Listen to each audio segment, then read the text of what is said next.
Some stories are never finished. They're just filed away.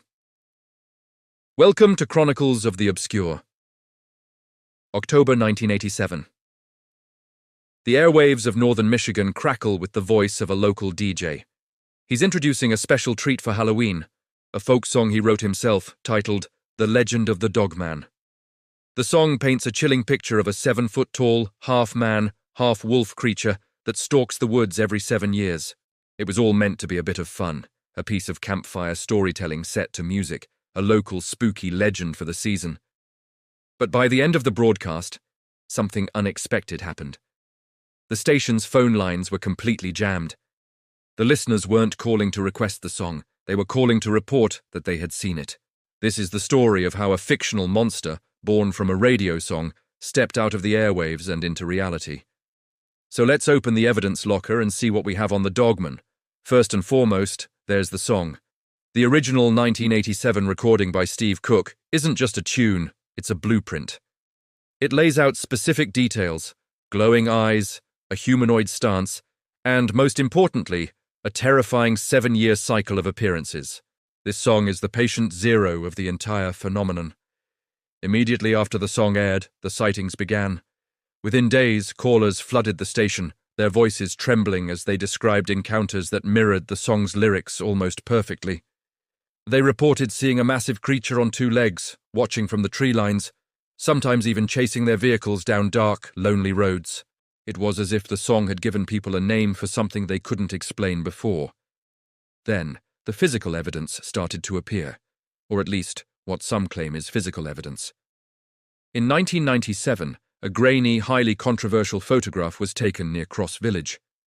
It shows a dark, bipedal figure standing ominously in the woods. Is it a bear, walking on its hind legs? A person in a suit? Or is it the Dogman, captured on film? 10 years later, in 2007, the legend went viral with the Gable film. This shaky, minute-long video allegedly shows the Dogman running across a field. It has been debated endlessly online, with digital sleuths breaking it down frame by frame. For every person who dismisses it as a hoax, there's another who is convinced it's the real deal. What's most compelling, and most chilling, is the pattern. Sightings seem to spike every 7 years, echoing the song's lyrics with uncanny precision. Is this just a coincidence? Is it a classic case of confirmation bias, where people are more likely to see what they expect to see? Or is there something else at play? A rhythm to these encounters that defies simple explanation.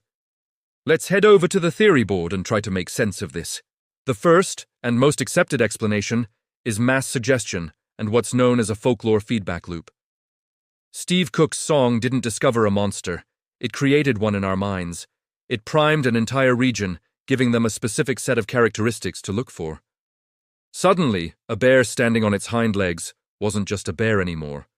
A large, stray dog seen at dusk wasn't just a dog. Listeners began interpreting normal wildlife and strange shadows through the lens of the Dogman legend. Each new report, whether true or not, reinforced the myth, making it stronger and more believable, creating a self-sustaining cycle of fear and fascination.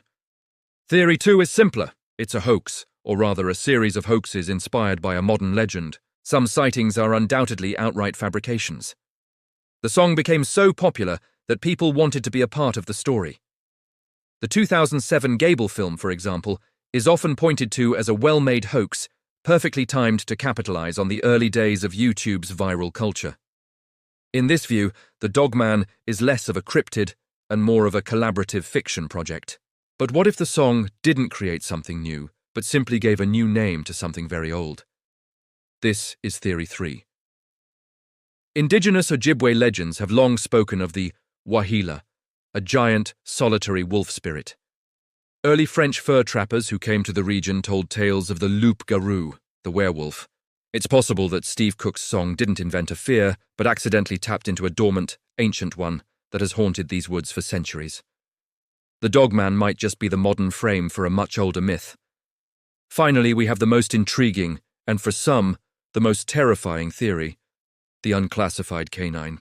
A small but dedicated group of cryptozoological researchers suggest that what people are seeing is a real, flesh-and-blood animal. They propose the existence of an unknown, possibly relic species of large, bipedal canid that has managed to survive in the remote forest pockets of Michigan. In this scenario, the song didn't create the creature. It just drew our attention to something that was already there, hidden in the shadows, living just beyond the edge of our scientific understanding. Today, the Dogman isn't just a song or a series of sightings.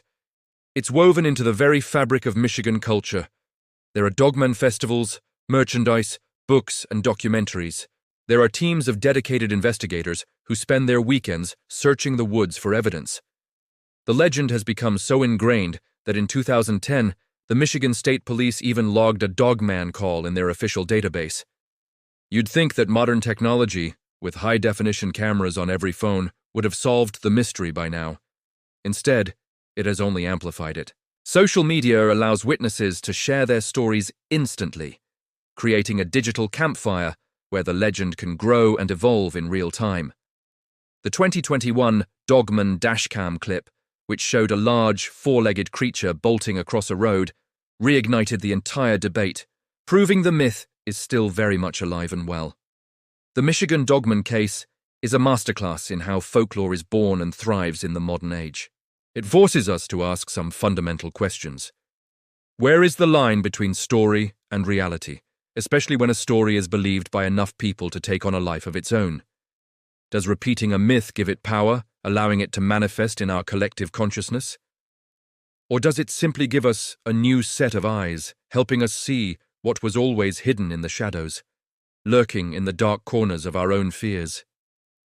What do you think the Dogman really is? A masterful hoax? A case of mass hallucination? Or a hidden animal waiting to be discovered? Let us know your theory in the comments below, and be sure to subscribe to Chronicles of the Obscure for more stories that are just waiting to be told.